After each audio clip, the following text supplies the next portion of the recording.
Serial वसुधा के update को लेकर आ चुके हैं हम आपके बीच में। तो वसुधा का जल्द ही होने वाला है गृह प्रवेश। गृह प्रवेश होगा देव के साथ और गृह प्रवेश होने वाला है चौहान हाउस में। जी हाँ, चौहान फैमिली में जहां आपको खुशियों की लहर दिखाई देगी, तो जल्द ही वसुधा को एक नई जिम्मेदारी भी सौंपती हुई नजर आएगी चंद्रिका।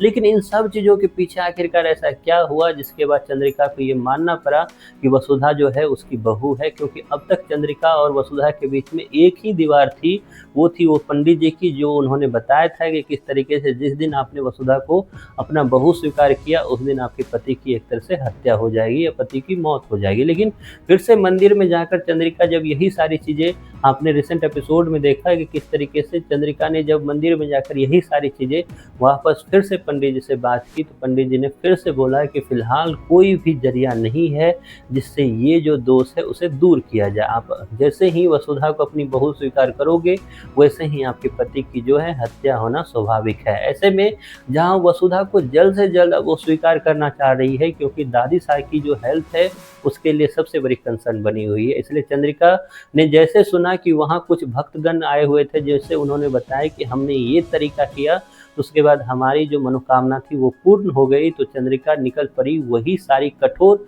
एक तरह से परीक्षा देने के लिए। और उसके लिए चंद्रिका ने उठाए कोड़े और उसने खुद पे ही बरसाने स्टार्ट कर दिया। हालांकि उधर वसुधा इन सब चीज़ों में ढूंढती हुई नजर आ रही है चंद्रिका को, और फाइनली पंडित जी का ही कॉल जाता है वसुधा को, और वसुधा को जैसे पता चलता है वसुधा वहां से दौड़ कर आती है मंदिर। लेकिन मंदिर आकर वसुधा के पैर तले जमीन खिसकने का काम होता है जब उसे पता चलता है कि आखिरकार चंद्रिका उसे अब तक बहू स्वीकार क्यों नहीं करती है। और चंद्रिका की ये बातें सुनकर वसुधा और ज़्यादा जो है काफ़ी ज़्यादा निराश और काफ़ी ज़्यादा एक तरह से सैड हो जाती है, क्योंकि उसे लगता है कि ये सारी परेशानी की जड़ वो खुद है। क्योंकि चंद्रिका ने तो उस घर की भलाई चाही, उस घर में अपने सुहाग को बचाने की कोशिश की, तो ऐसे में चंद्रिका गलत कैसे है? ऐसे में जैसे ही उसे पता चलता है, पंडित जी बताते हैं कि वो रही चंद्रिका जो अपने आप को तब से जो है कोड़े बरसाए जा रही है, तो चंद्रिका के पास दौड़ कर जाएगी। आपको दिखाई देगा अगले एपिसोड में कि वसुधा जो है चंद्रिका के पास दौड़ कर जाएगी और उसे कम्प्लीटली जो है रोकने का काम करेगी, और उसमें उसे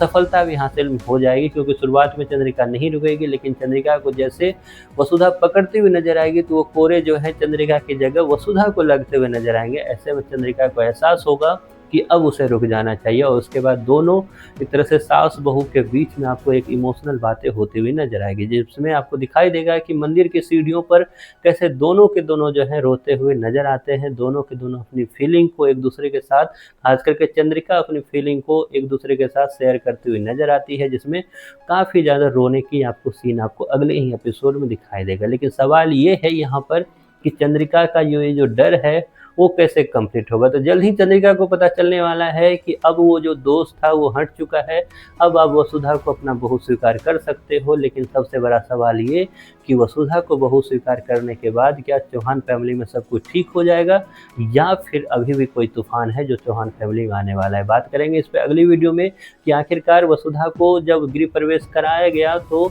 दादी साहब ने फिर से एक कौन सी शर्त रख दी, किसके आगे? चंद्रिका के आगे, जिसके बाद चंद्रिका फिर से चौंकती हुई नजर आएगी आपको। अब वसुधा सीरियल आपको फिलहाल कैसा लग रहा है?